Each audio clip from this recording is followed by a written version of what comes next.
we try to do about every month or so, because we want to give support to family members, to extended family members, grandparents, aunts and uncles, even friends that you might have that are an important part of your family that want to learn more about this. So it's an opportunity or a place for them to be able to ask questions. So you're always welcome to invite your family and friends, extended family and friends, if they have questions. And secondly, and siblings too. Siblings are an important part of this process. We want to be able to answer their questions and address their issues. And very, very similarly, what I would like to say is it's also okay for you to ask questions about extended family or about your young children, or even pass on a question that somebody from your family or one of your children has asked you, and then I'll have an opportunity to ask it. If there is a child on tonight's broadcast attending live, please let me know the age of the person from where the question is coming. That helps me a little bit to kind of know my audience. If you're asking for a child, say a 10-year-old or a 15-year-old child, you can list that age, from a 10-year-old or 15-year-old sister or brother. So that's also very, very helpful. So like I said, I'm going to get into it toward the end of the broadcast. I'll give you a warning that there's an article or a question or a topic from the media recently about something that just happened, and it might be inappropriate for younger children. So I'll give you that pause and that time to either stop the webinar and listen to it later, or to ask your child to leave the room if you have a young child with them. In fact, if there are any young children on the broadcast tonight live, maybe just let us know the age of them. That can also be helpful for Andrea and for me when I'm speaking, because I'll try to speak to the level that the child is at. So let's get right into it. These are the questions that came into me from the report that I was talking to today. They were all about shame, and I think I'll read the questions, and I think the thinking that goes into it, I'm going to kind of address all of it at the same time. She asked the question, how would you define shame? How is shame used in a wrong way in relationship to raising children? Can shame be useful in helping kids develop a conscience or empathy? In other words, in helping kids feel bad about their misbehavior? If so, how? If not, why not? Have we lost sight of how feeling ashamed about doing the wrong thing can be a positive part of developing a sense of right and wrong in our kids? And finally, how can parents help their children who feel ashamed by their wrong behavior to not become mired in shame? I think the underpinning of this is this idea that there's healthy shame. And my answer is, I think of shame as in itself not helpful at all.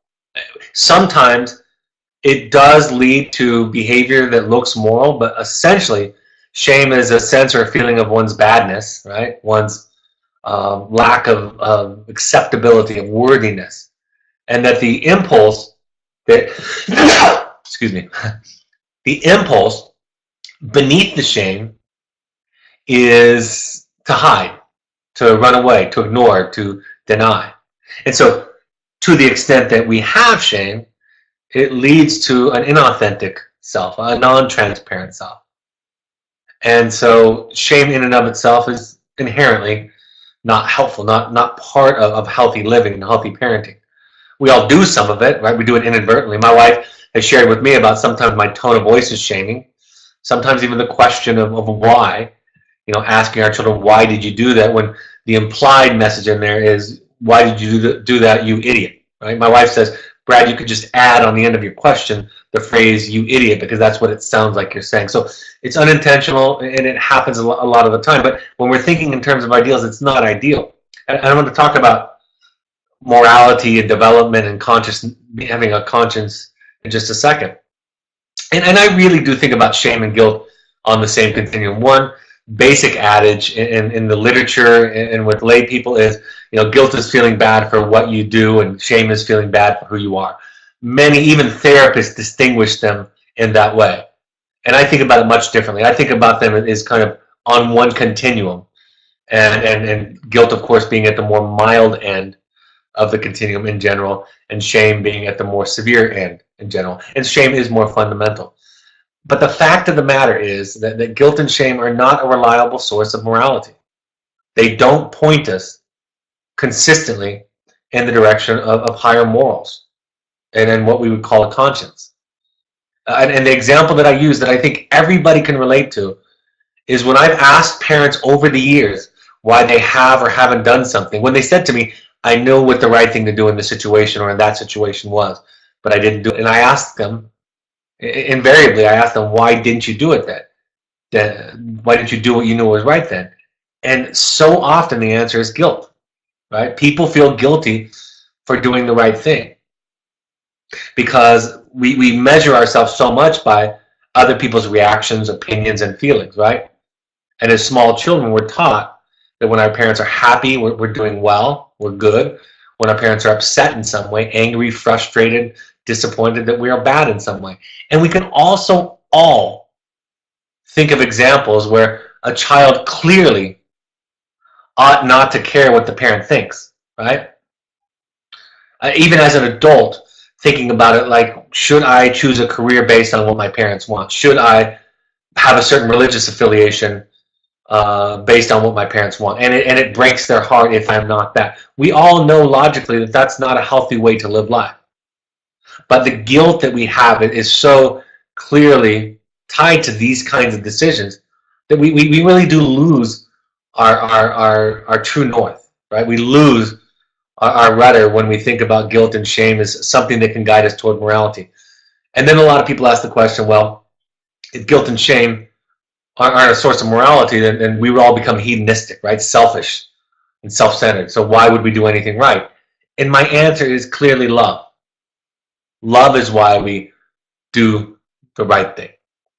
And the most important thing that we can develop in our children is the ability for them to feel. And in order for us to foster and encourage their ability to feel, then what happens is we have to see them, right? We have to be patient with them. We have to have compassion. And when they do something quote unquote wrong, what we look at is, yes, you hurt somebody, yes, you did something that was harmful to somebody else, but where are you hurting?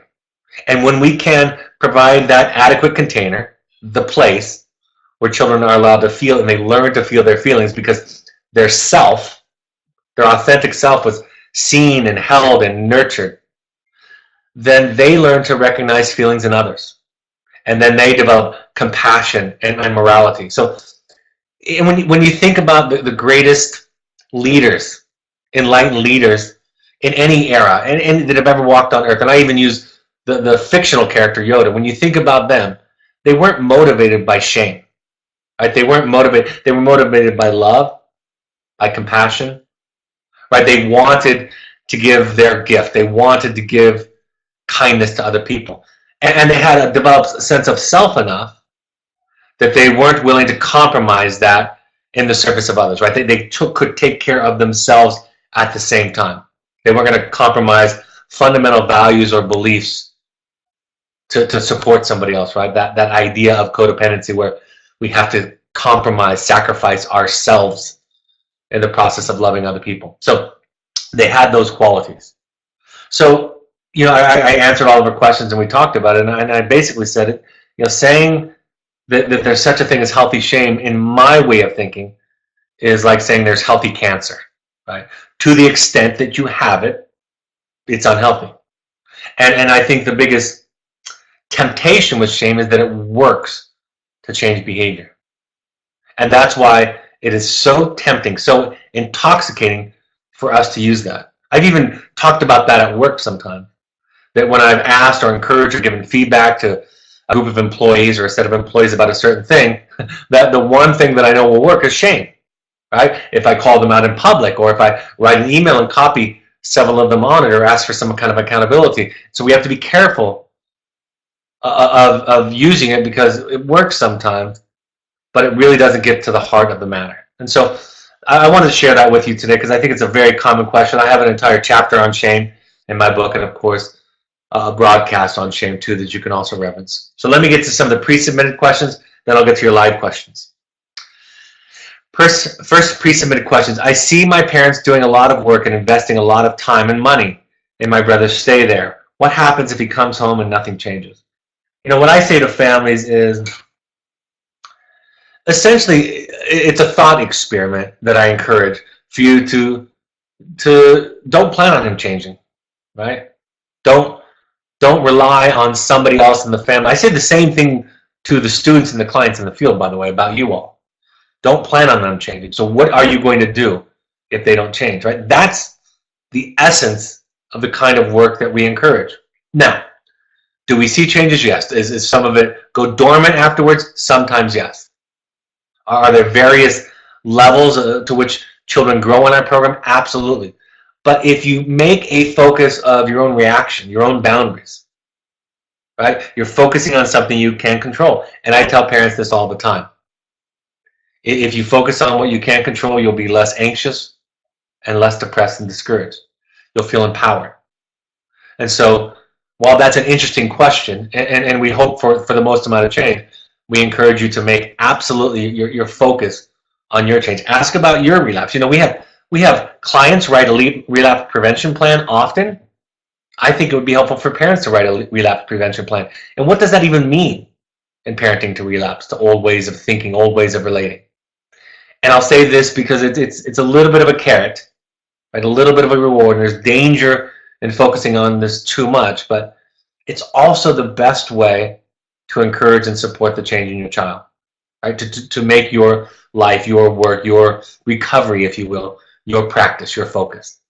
You make the greatest, most potent contribution to your child's mental health and well-being and recovery when you focus on yours first. So I think that's a shift that I would encourage this sister to make, these parents to make, is to focus on that. And then you'll see ripple effects from that kind of change in behavior. With the colder weather, next question comes in. With the colder weather, how do you keep the students safe? First of all, we have protocols about when they are to be to a tent, when they are allowed to hike, and we not only have state protocols, state standards, but we exceed those state standards. And we make sure that they have quality gear, or if the weather becomes very extreme, which it hasn't this winter at all, then we can move them to a wall tent with a wood-burning stove, right, where they can seek shelter. So we can do that. So we have semi-permanent structures that we've placed out in our wilderness area that the clients can go to if it gets extreme. And we're paying attention to the weather all the time, so we see it coming. And their gear day to day is built for this kind of weather, right? Their sleeping bags are rated at 30 below and more, and it never comes anywhere close to that. And then the clothes that they wear on a daily basis are all at the highest quality. And then we check on them twice a day physically. Not just, we actually touch their feet and hands twice a day to make sure that they're getting good circulation, because those are the places that are going to be most at risk. We make sure that they're wearing sunscreen. We make sure that they're wearing things that protect their skin, because if the skin gets sunburned or dry, then it becomes compromised, and then it's at greater risk for energy, or excuse me, for exposure to the elements. So it's really a good part of the curriculum. It becomes a metaphor for self-care. It becomes a metaphor for the mentoring of the staff. And staff will say to me in the winter, like, how can we do all the therapeutic things that we want to do when the winter takes so much of our time keeping them, safe and warm? And my response is that becomes the therapy. That becomes the lattice, if you will, the structure on which you build the therapy. So thank you for that. Next question. What is the best way for me to communicate the hurt that my sister's actions have caused me and everyone else in the family? I think if you write a hopes and intentions letter, and you can look at those instructions that we've given your parents, you can also listen to the broadcast, the podcast, or the webinar on the hopes and intentions letter. I think you can see a format that works for you. A lot of times we have siblings who will write a letter and share that with them, share that perspective. And in many ways, for many clients and students, the sibling voice is a lot easier of one to hear for them. They can hear it a lot easier, right? There's not the power dynamic and so forth. And in some ways, you can ask your sister. You can ask her if she's open to it. You can ask her if she'd like to know. That kind of a dialogue also. But the hopes and intentions letter, the hopes and intentions assignment, yours will probably be a little bit smaller than your parents' will, shorter than your parents' letter was. But I think that's a good format to be able to write it. And we need to be careful with this kind of communication, because while we want to talk about how we feel and what happened for us in our experience, like with parenting, it's not a child's job for us to feel good, right? It's not their job to take care of that. So if your sister was hurting and then self-sabotaging and cutting or self-medicating, right? If she was angry and lashing out, as a clinical program, our work is to go inside and find out where was the wound, what's the wound inside. And so walking in the front door with look at how you affected everybody else isn't always the most effective thing. It needs to be spoken. Your feelings need a place to be heard, and sometimes that's a therapist or a parent. And sometimes, like I said, if the sister is ready for it, it can be in that kind of a letter or assignment. But it's not the primary mechanism, vehicle in therapy to help the children heal. I'm 17 years old. Next question comes in. I'm 17 years old. My brother is 15 years old, is currently out of Oak, and his therapist said I could come visit when my parents do. I was wondering what kinds of things I will do with my brother when I am there. Is there a sample schedule? Absolutely. In fact, I believe there's a sample schedule on our website. If he's a teen or a young adult, it has different sample schedules. And so on the left side of this slide here that I've posted for those of you watching on the webinar, we have a typical day. Waking up, orientation, gathering around, morning group, eating breakfast, getting rid of the coals from the fire pit before because from the day before because we practice leave no trace. Another morning group, maybe a mindfulness activity, meditation, hiking, lunch. Each day we try to schedule in some personal time where they can work on therapy assignments or some of the hard skills, which is like making a spoon or making a Bojo fire set. Hiking in the afternoon, getting to camp and then setting up camp, chores, cooking, fire busting time again, fire building time again, dinner prep and eat, group therapy at night, and then oftentimes at the end of the day, if the group's in a good spot, we'll tell stories, read books that have some therapeutic value but that are also entertaining, maybe music, somebody will play guitar or flute if they have an instrument out there, or also play games. So we want them to also every day have something fun too, so they realize that's an important part of life. Now, with that as your kind of basic standard, here are some things that also happen during the day. There are anywhere from a few to a dozen standing groups. Those are short 5 to 15-minute groups that anybody in the group can call to talk about a feeling, to problem solve, to work on communication, to get something off their chest. Individual sessions, both the therapist has them the 2 days that they are there, but also the staff have individual sessions with the client throughout the week also. Mandatory fun time. We get really into and really creative with games. Leading a group for a day might be something that one of the students is doing, so they're in charge of the schedule. Meditation, yoga, and mindfulness, we try to teach that to all the groups as often as we can. 2 days a week, specifically when the therapists are there, are layover days, sometimes more depending upon the weather or the needs of the group. Layovers are when we don't hike, so during those days they're getting new laundry out, they're taking showers or billy baths, they're getting new food, and they're having therapy sessions. During personal time, it can be some of the emotional curriculum, the hard skills, like I said, making a flute, making a pawaka bag to hold something in, or they can be reading or writing assignments for the therapist. And then there's academic curricula for the adolescents to work on so they can get some credit while they're here. It relates to all the therapy. Letters to and from home are something they can do during personal time. Solos happen every 5 or 6 weeks or so that ideally everybody has one solo where they're by themselves, and the staff come and check on them several times a day, but they're in their own little solo site, and they spend a couple of days or a few days just listening to themselves, just being mindful, seeing what they feel. It's not a time to work on a lot of assignments or fill your mind up, but it's a time for noble silence. Mentoring, they mentor the other students. Chores are part of it every day. The young adults at Entrada go to the Oasis. That's 2 yurts out in the middle of nowhere where there's lots of activities, where there's indoor showers, where there's cots and indoor cooking. And then everything becomes grist for the mill. So it's not like therapy happens separate from the daily activities. The daily activities become the therapy. The problem solving, the frustration tolerance, the sense of accomplishment that occurs, the delay of gratification, the communication and relationships, which quickly begin to mirror the relationships they had at home with family and friends. We see those live, right, in the moment, and we're able to treat those there. So thank you for the question. And any of you that want to go back to that slide, or if you're listening to this in the podcast, you can go to our website and look under the typical schedule for the adolescents and typical schedule for the young adults. How do you determine, next question, how do you determine where the kids should go after their time in your program? For example, do you typically recommend going home, group homes, boarding school? It is our experience that most of the families, by the time they get to this point, would be best served by going to a therapeutic setting of some type afterwards. And it ranges on a continuum from transitional living to community-based programs to sober living to sometimes residential treatment, right? So lots of different kinds of niches. And basically what the Therapists at Evoke works on from the minute that your son, your daughter, your brother or sister gets there is we're looking at what's the best setting for success. I want to be as clear as I can because this is one of the oldest and most asked questions. In my heart, especially when I see how well kids do in the short time that they're with us, in my heart, I wanted when I started this to send all kids home.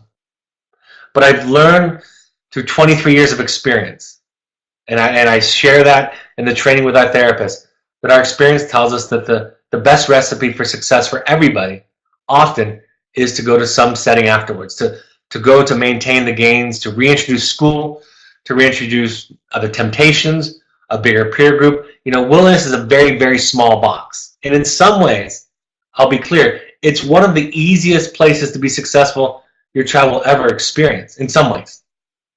And so when we move them to the next school, when you move them to the next school or the next setting, you're expanding the box size, if you will.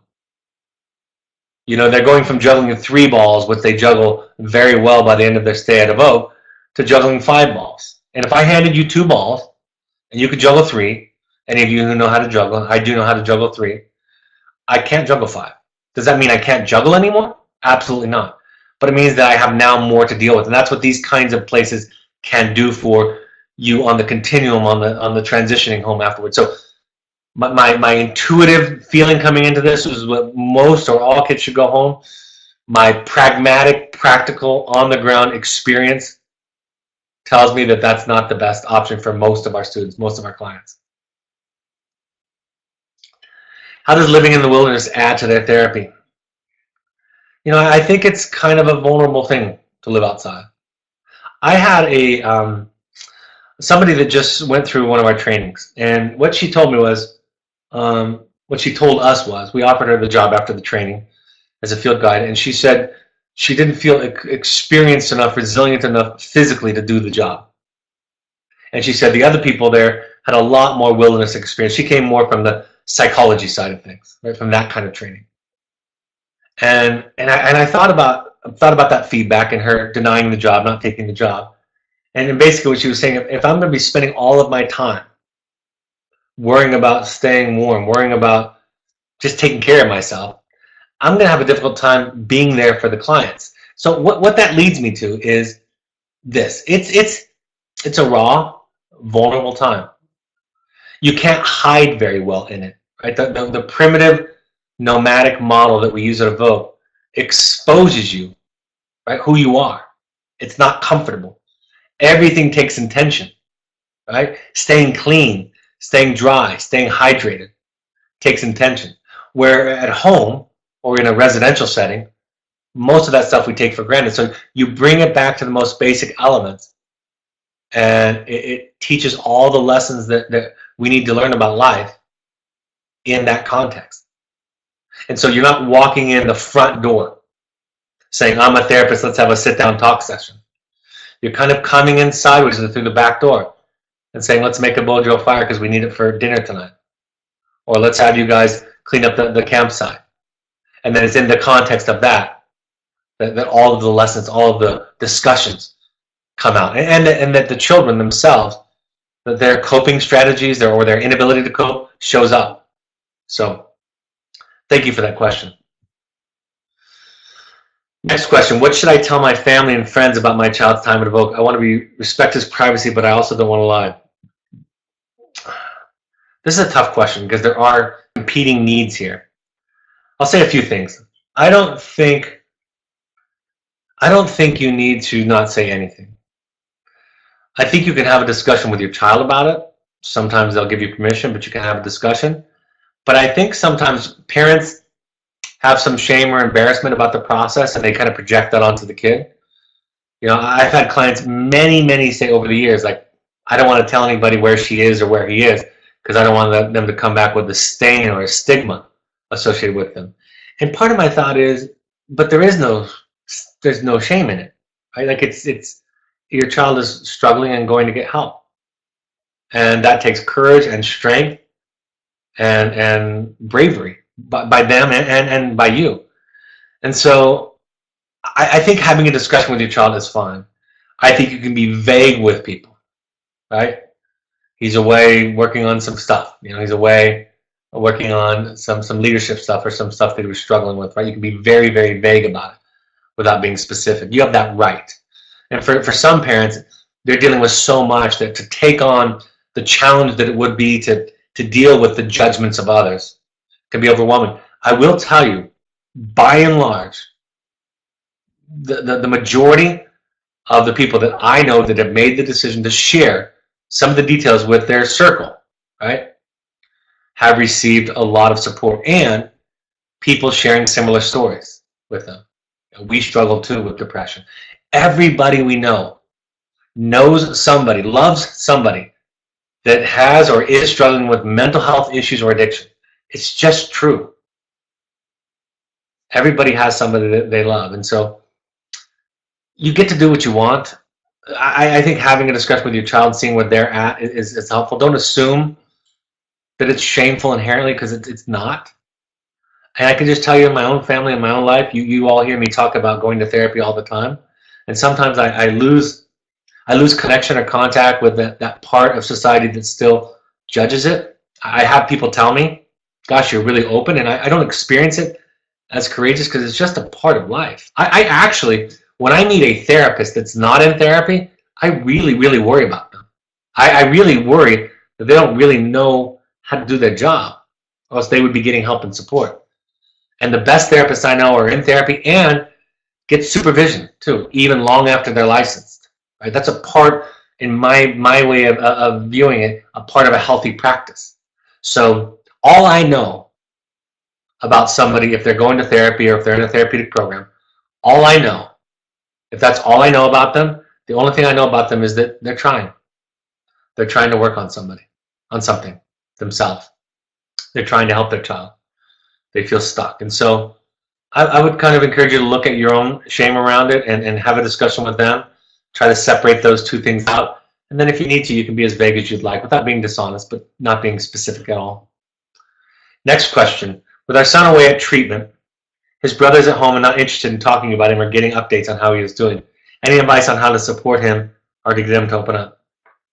I think mostly I would support him by granting him that to begin with, right? Granting him that space, even acknowledging. See, for siblings, what happens is that stuff happens in the home that they don't have control over. That oftentimes their peer who comes to a vote was so disruptive, there was so much anger and arguing or problems in the family, and it was outside of their control, which is trauma by definition. And one of the things that they do when the child goes away is they're taking back control. So in a way, I would honor this response, this feeling. I might even name it and say it makes sense and I get it. And name it in the way that I just named it, like, you deserve the right to take care of yourself. At some point, you may gently nudge or encourage as you get farther along and your child gets closer to coming home. You can invite any of your children into family therapy. And remember, I think the most effective way to get a child who might benefit from therapy, like the one you're describing here, to come to therapy is just come for your help. Like, I need you to come because I need to work on it. I need to know how to support you. And allow yourself to be the focus, a good deal of the focus on the session. And a good family therapist will do that. And a good family therapist will also always access the family through the most resilient and capable and grounded members, which ideally would be the parents, right? So you're going to be on the hot seat, if you will, first. Your challenge in supporting and dealing with your child, that's going to be the issue. Not getting him to open up, but actually, how do you deal with it? Why is it your need? Is it, what's your need and what's his need? Where's he coming from? Can you understand him a little bit more instead of trying to get him to open up? I always say we don't We don't get people to open up by using a crowbar, right? Prying them open. We get people to open up by ourselves first being vulnerable and presenting ourselves as a non-threat to the person. And then they start to trust us. So thank you for that question. Oh, so I'm going to pause right now. If there are any young children in, you can, you may want to excuse them or invite them into the room. It's not a radical topic, but I just thought, probably anybody under the age of 18, you might invite them to leave. If you want to just close down the webinar, the broadcast yourself, then you can close that down and then bring it back. Listen to it later. But actually, there's some live questions that came in. I'm going to answer those first before I go to that other topic. So you have a few minutes. I'm going to answer some of the live questions. I have another question that just came in about the various 12-step programs that we recommend. They all refer to a higher power or God. How can we as atheists benefit from these programs? I got this question. I really like it because I think it's really honest, and a lot of people have it, and it can be off-putting if that's the dialogue, if that's the rhetoric that's there, and it doesn't resonate with you. Absolutely, I can absolutely understand that. And so what I mean by the 12-step programs that we recommend that you go to 6 of them, we want you to be exposed by them, exposed to them, not by them, exposed to them. Right? We want you to have some exposure to them. We want you to be informed by them. I don't attend Al-Anon or Coda regularly. I don't. But I'm absolutely informed by them. I use my therapist as my kind of recovery person in my life to help with my recovery from being human. But I'm informed by my 12-step exposure from the meetings I have attended and from the work that I have done there. And what I said to this parent is, I would just go there to see what you can take away from it. Not everything at a meeting is gold, right? Not everything at a meeting is worthwhile. But what can you take away? How are these people, taking away some truth, some wisdom from their experience? And what I'd say is just, you can also just insert the word universe for God or higher power, right? It's just the way life is, the way the world and the universe works, right? This is what it is. This is what it presents with. This is how it works. Instead of, you don't have the belief that there's some all-powerful creator or somebody overseeing everything that's kind of taking care of it, managing it, or intervening in it. So it's just the way that it is. In Buddhism, it's called radical acceptance. In Christianity and Judaism and Islam, it's God, right? It's faith. And in Buddhism, it's radical acceptance. It is what it is. So I think about it more in terms of I think about when I go there, I think about it more in terms of it's just the way the world works. And the fact that they have a specific name for a higher power or God their version of God doesn't affect me because I can just translate it into my own language. That's what I would say. And we want you to have some exposure to it. And for some of you, it will resonate like crazy. And it'll be a place that you can go. I like it too because it's free, right? There's not a lot in this work that's free, but it's free. Next question. My son has been in treatment for over 2 years at Evoke, a residential treatment center, now a boarding school for children with similar paths. He's made lots of progress, but recently engaged in some behavior that is against the rules of his school. The school confronted him about the behavior, which he partially admitted to. He confided in me that there was more to what happened, and that he was proud of himself for being transparent. But that he was proud of himself for being transparent. I don't understand how he can think he was transparent when he only admitted to the behavior after he was confronted, and he didn't reveal the entire truth. Like a lot of things, that when I'm talking to parents, I think you're right. I think you're spot on. I have 2 thoughts that come to mind. One is kind of rewarding a successive approximations, right? This is a step, a small example of something towards a larger truth, towards a larger awareness in him. And so just rewarding that. But I think to be careful about confronting it, right? To be careful about calling him on it or challenging him on it. I just would say be careful about that. And if you have or are tempted to or start to go down the road being incredibly sensitive to how he responds, because if he shuts down again, you've lost something in that. But you can use some of the examples that I use in my latest blog, where you say, or in the eight tools webinar or podcast or blog, where I say, here's my thought, or what if, or have you thought about this, or in my experience, like you can do some of those things. But I suspect he's going to be defended, and the defense is not going to go away just because you shine a light on it. It's likely to be more fortified. And in the long run, kind of holding that kind of space for him, I think he'll be more and more open with you and more honest. The ideal is to be an adequate container. I've told you all the story of my son when he came to me saying he lied on a job application. And I could just feel the bait, right? I could feel that he was testing me. And I had, luckily, the wherewithal to say that particular day, well, let me know how that turns out. I'll be interested. And then a week later, he came back and said, I told him the truth and they're not going to hire me. And I said, why'd you do that? And he said, my friend Josh told me I was being an idiot. So somebody could get away with confronting him, but not me. The power struggle was there. And I knew, and I had a lecture about honesty and integrity and doing the hard thing now so that it's easier later instead of doing the easy thing now so it's harder later. And all of those speeches, reputation, all of it. But I also sensed that he was testing to see if I was going to be intrusive. And I gave him the space and he figured it out on his own. It's just a small data point of an example where sometimes doing less is actually doing more. I wasn't ignorant. I wasn't in denial. I wasn't sticking my head in the sand. I was just holding space a little bit different for him. And that was on the heels of many years of his life of me treating everything like it was a nail and I was a hammer. So it was an effortful and intentional switch for me to that way of thinking and being. A question from a 15-year-old. How will we know my brother returns if he is regressing or he has lost all that he's learned? I think that's a great question. I think, again, probably most important for the family to kind of be together and doing all of their own work. And for a 15-year-old, kind of figuring out how to respond to your brother, like, where can I set a boundary? Where can I walk out? How can I not get triggered by him or upset with him and fight with him? Find out the things that you can do differently than your brother. And so, they already feel like they're under a microscope, right? That they're in a fishbowl.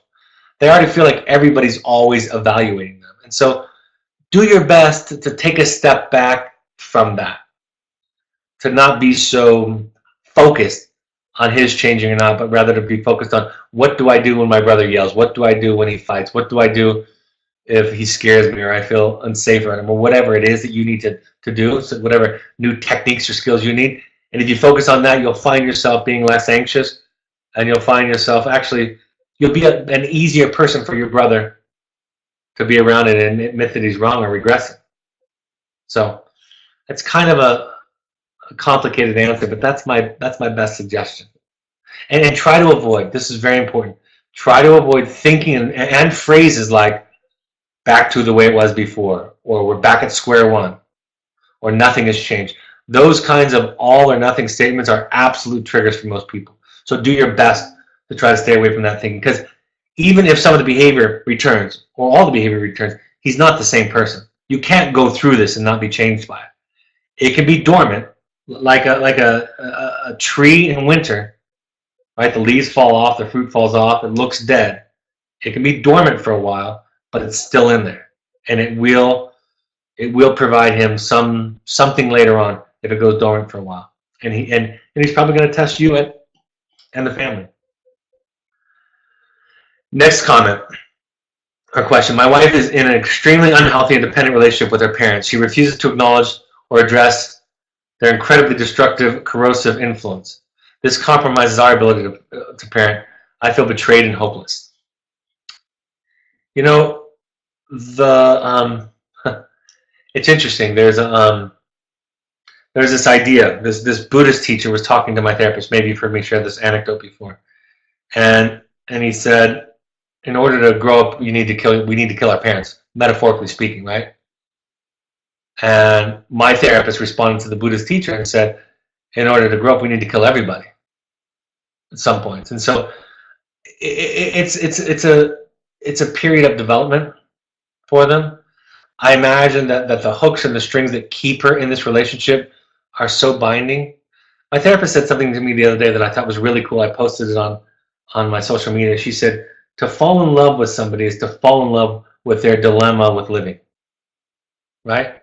We fall in love. My wife, I can pretty easily describe the ways in which she is compromised. She can do the same for me. She's also a therapist, and she could do that with me. And so finding space to contain her too and to understand her woundedness is the kind of thing to develop. In other words, understanding why it would be so hard for her to do otherwise. That's the best thing you can do to support her. Again, I agree with your kind of assessment about what that kind of dynamic does in a life. And it's also okay to take care of yourself. You know, in my marriage, we're allowed to not be around each other's family if we don't want to, if it feels too compromising. Right? We can take our own space. We don't have to be at everything if we don't want to. And there's no betrayal there. There's no abandonment there. It's just self-care. We're allowed to take care of ourselves, right? That's what we strive for in our marriage. I get to take care of myself. You get to take care of yourself. So I would also say that's an important aspect that can keep you less resentful and upset. If it compromises your parenting, you know, having couples therapy and talking about your difficulty, while also, like I said, showing compassion and impatience for what must be a terrifying thought for her to be able to separate or individuate from her parents. I do understand your betrayal and hopelessness. Can you speak of how to let go of the outcome of treatment? Well, I can speak to it all day. It's a lifelong practice, and it's not easy. It's you know, sometimes I think parents just need to get busy with their own stuff, with their jobs, their career, their education, you know, their hobbies, their interests, their charities, whatever it is, right? Fill up your life with those things in some way, especially as your children get older in the process. It's a hard thing to let go. It's a hard thing to let go of anything. You know, we want outcomes, and we didn't do this because we didn't want outcomes. So the best way I know to do it, first of all, be patient with yourself. You know, be around people that are patient with you with the letting go. Forgive yourself for not letting go, right? Try to be compassionate toward the difficulty of letting go. This is hard stuff. And this is, you know, some of the stuff that we are all asked, that this process asks of all of us, is some of the most painful and heroic invitations that there is in life, that there are in life. So I would just show you compassion, and it's practice. It doesn't happen overnight. I can tell you in my own practice, in the past couple of decades, I'm much better at it than I was 10, 15 years ago. Because I teach this stuff every day, talk about it every day, and therefore I learn it every day, and therefore I try to practice it every day. And I'm better than I was, and I think it happens over a lot longer period of time than we think it does. The piece that I just wrote, the second to last blog that I just wrote on therapy and what to look for in therapy. Therapy is not problem solving. Is that idea that it takes a long time to heal the wounds of our childhood. It takes a long time to heal the trauma of our childhood and the trauma that we may have experienced at the hands of our child's behavior. And when we do, when that becomes our project and we're successful at it, in my experience, it takes years, many years. We move slowly through a very, very liberating process. So practice patience, forgiveness of self, and keep working. And be kind to yourself and how long this takes, because it doesn't go away with a book or some webinars or a few therapy sessions. It goes away with years of therapy, or it recedes, I should say, with years of therapy. Next comment question. We received our son's first letter after week 2 at Evoke. It left us both hope and skepticism.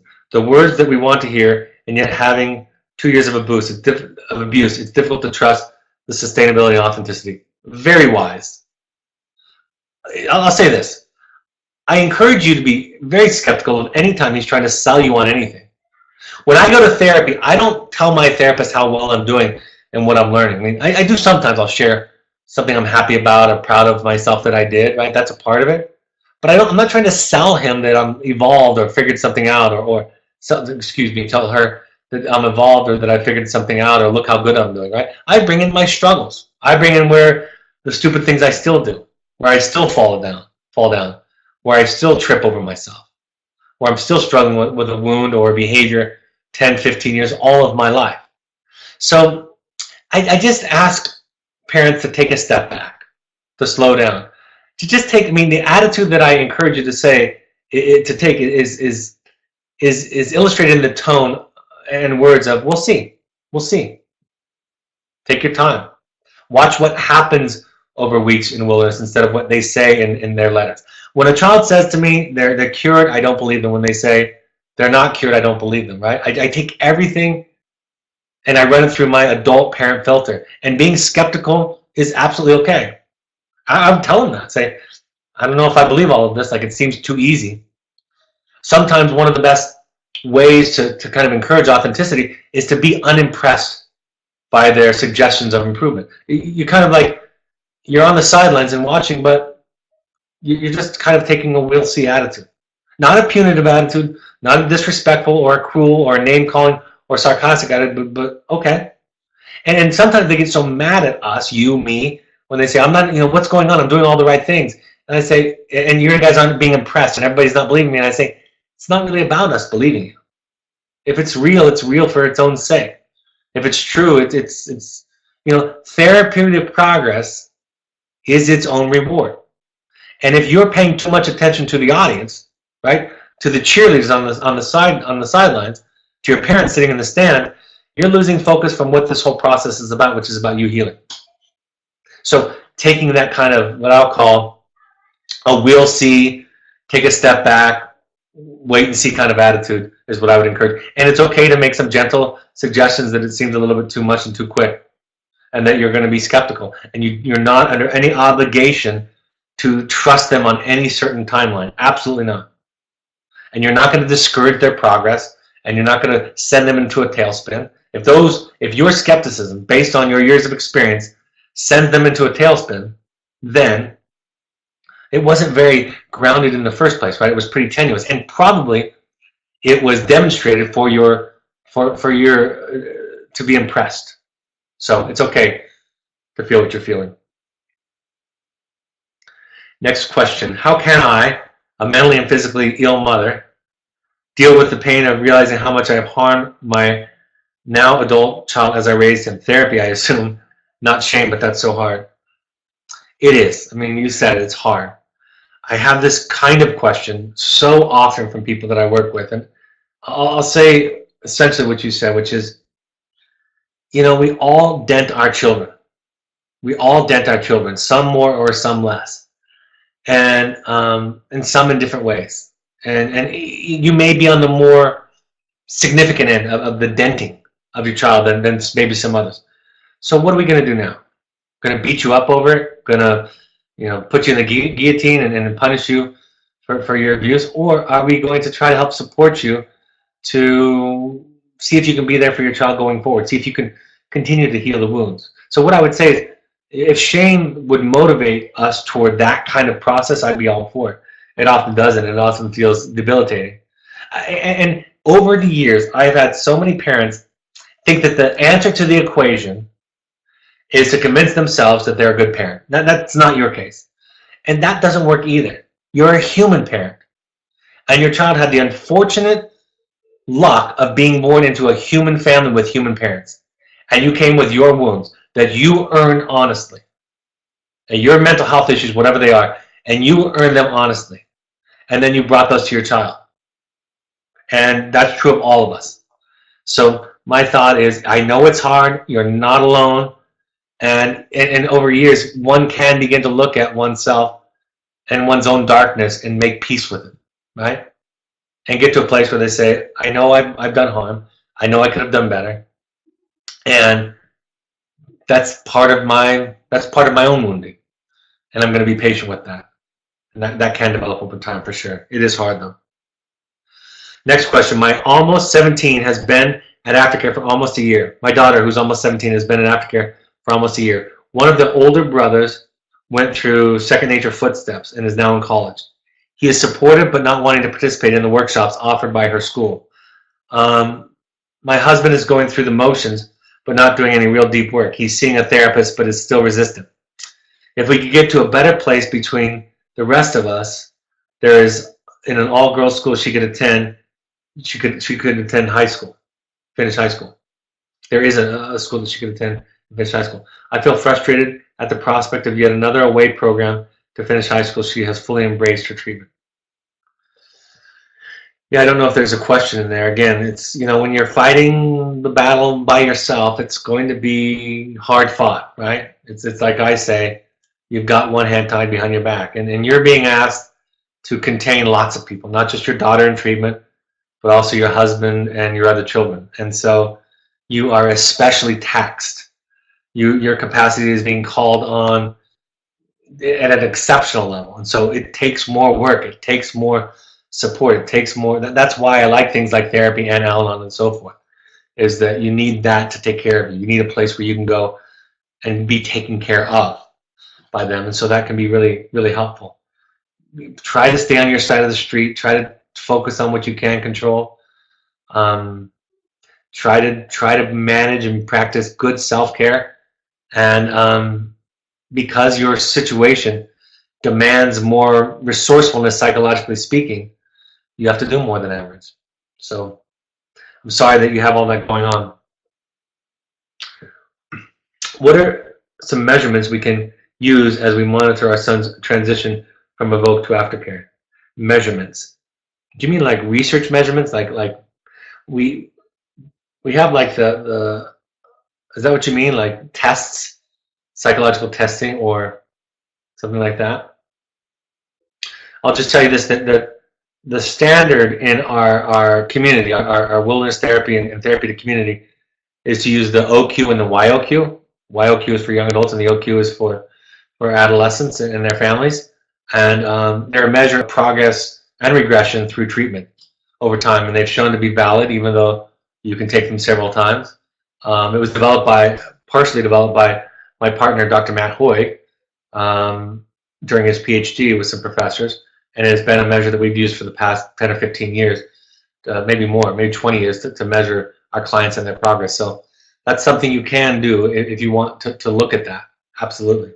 If that's what you're talking about. And there's some, if you go to our website and you look at our research, our evidence-based, research-based, click on our website, you can look and learn more about the outcome questionnaire, the OQ or the YOQ, the youth outcome questionnaire. I think I said those backwards. The YOQ is for adolescents and their families. The OQ is for adults. How do we know when things are on the right track or not? I think this is the same parent. It's a good question, but it's so complex that it's about developing new eyes and new ears. And so I know you want something more specific.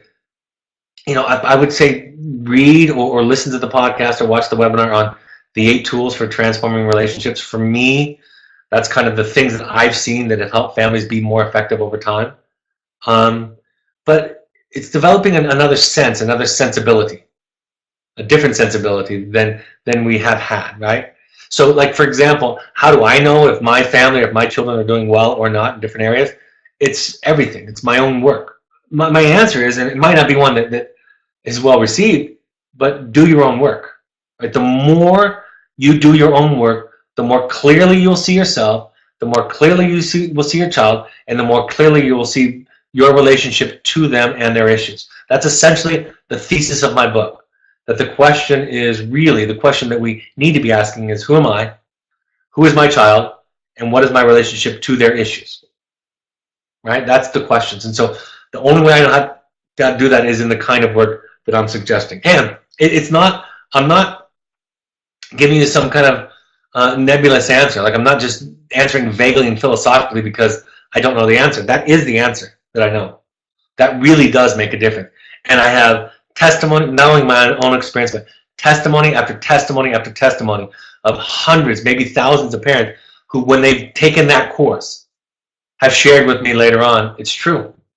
I now I see things differently. I have new ears. I have new eyes with which to hear and see my children. And it's all about work on self. All right. I am going to go to that other question. So if you need to close down the webinar or the broadcast, or have your child or your younger child step out of the room, I'm going to talk about something that might be too sensitive for younger audiences. I don't know if you read this, but there was a young man in Newport Beach, California, near where I'm from, where I grew up, who took his own life last week. And he left 3 letters, one for his parents and one for family and friends, and then one for the school. And I wanted to read this to you because I got this information the same day that I was doing the broadcast reviewing Madeline Levine's book, The Price of Privilege. And it was almost a perfect case study in what Dr. Levine talks about. So this was one of the 3 letters that he left for family and friends. It says this: "Dear family and friends and whoever reads this, I really didn't want to come down to this, but it was something that I felt I had to do. Living in Newport Beach, you can also say the Upper West Side, Marin County, California, any affluent city in our country. Living in Newport Beach is like living in a bubble. So much pressure is put on kids to be good, and a lot of kids make mistakes. One slip up makes a kid feel like the smallest person in the world. You are looked at as a loser if you don't go to college or get a certain GPA or test score. All anyone talks about is how great they are or how great their kid is. It's all about how great I am. It's never about the other kid, the kid who maybe does not play a sport, have a 4.0 plus GPA, but displays great character. People don't understand how to be selfless. If failure happens, it's something like not going to college or not getting an A in class or on a test. Nobody seems to understand. They only see people on the outside. To me, the school of Corona Del Mar is not a public school. It's treated like a private school. So much pressure is placed on the students to do well that I couldn't do it anymore. There's never a moment to break. Finals have pressured me immensely, along with lots of other people. I want you to know that my parents were not the reason for this. My parents actually don't put almost any stress on me at all. It's purely the school. Nobody can understand what people might be going through. Be nice to everyone, and most importantly, be inclusive. If there is a kid out there who is alone, it never hurts to sit with them or ask them how they're doing. I never liked Corona Del Mar High School. The only thing that brought me joy in school life was playing baseball and football. Coach O'Shea and Coach Heading, you have truly done something special at CDM. Don't stop. Keep winning championships and kicking ass. Coach Emmy, playing baseball gave me the most joy I've ever had. Baseball was a daily relaxing time where I could just get out and have fun with my friends. Thanks for giving me the opportunity. Live and play every day like it's your last, because you never know when you'll be done forever. Thanks to all for the memories." And the other letters, I read the other letters, although I didn't want to post them. It was a very similar message all the way around. I just wanted to bring up how powerfully I think our anxiety, not even our pressure, but our anxiety affects our children. And we all have some, right? We all have varying levels, and we all express it in different ways. But I want to say this: go make it your job to take care of your anxiety about how your child's going to turn out, right? Even children like yours who are struggling. That's why we go to Al-Anon in therapy, is so that we take care of our anxiety there, so we don't hand it to our children. Because what children need is to be seen, and to be seen, to be able to see somebody requires capacity. And this capacity is strangled when somebody is anxious or worried or upset at something, right? That's why as a therapist, it's a lot easier for me to hear your children talk about suicidality or cutting or self-medicating, and I don't get anxious, right? Because they're not my children. If my children share that, it's a lot harder to have the capacity to listen non-judgmentally, right? Because it's threatening to me. It's threatening the life of my child.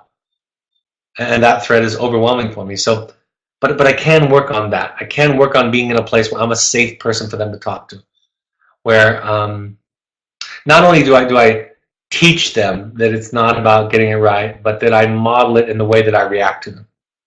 Because when you react with fear or anxiety or worry, and you hand that to the child, by hand that I mean you demonstrate to the child, even tell the child that, it doesn't help.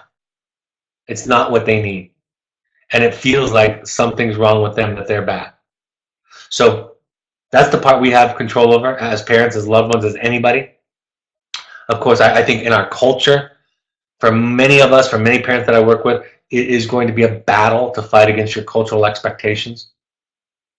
You know, being proud of your child for being successful and putting that bumper sticker on the back.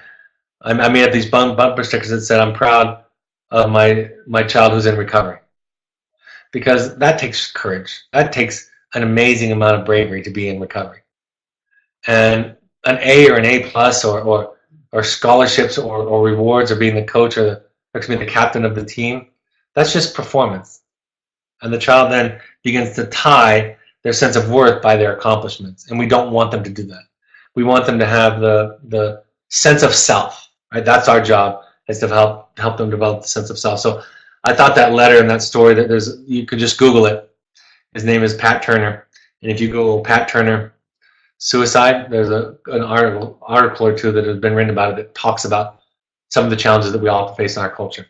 All right, folks, I need to wrap up. We want you to attend 6 12-step support groups if you can while your child is with us. Start now.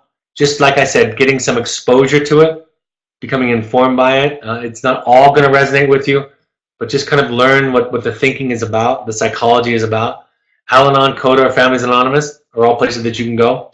You can also go to NAMI.org for resource classes in your area that are affordable. All of these broadcasts are available on a podcast app on your iPhone or on an Android device. It's available through the SoundCloud app. Just search Evoke Therapy Programs. You can also listen to it on any computer by going to the SoundCloud.com website and searching Evoke Therapy Programs. Follow us on Twitter and Instagram for articles, pictures, inspirational stories there. You can search Evoke Therapy Programs on Facebook for announcements, stories, inspirational quotes, articles. And then the Second Nature Alumni Foundation on Facebook is a place that you can go to. It's an organization that helps people that can't afford therapy, helps people to get treatment. And then Evoke Therapy, our blog, new content every week. My book, The Journey of the Heroic Parent, is available on Amazon. Also, audio versions are available there too. The next workshop that we would like all families that possibly can come to it is February 17th at Entrada, 17th and 18th. Ask your therapist if the timing is right for a field visit, because oftentimes they can be paired up with a field visit to your child. Contact Gail at evoketherapy.com for more information. The next Finding You, if you want to do deeper work, small groups at our new Summit Lodge in Park City, Utah. Finding You is March 14th through 18th. You can ski on the front or the back end of that. March 14th through 18th. I also do private family intensives. And then our parent support groups upcoming. Los Angeles, New York City, Seattle, Portland, and coming soon, Connecticut, New Jersey, Toronto, and the Bay Area. I will be in Los Angeles area this coming Sunday, February 11th. It's 4 to 7 p.m. on a Sunday, so you can miss the traffic, and we can socialize sometime. And then I'll be back in New York on March 20th. We'll be having more dates announced coming up.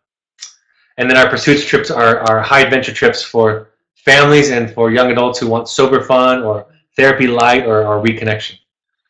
So that's all for tonight. I hope this is helpful. Thank you so much for your participation and for your questions, and know that you are not alone on this journey.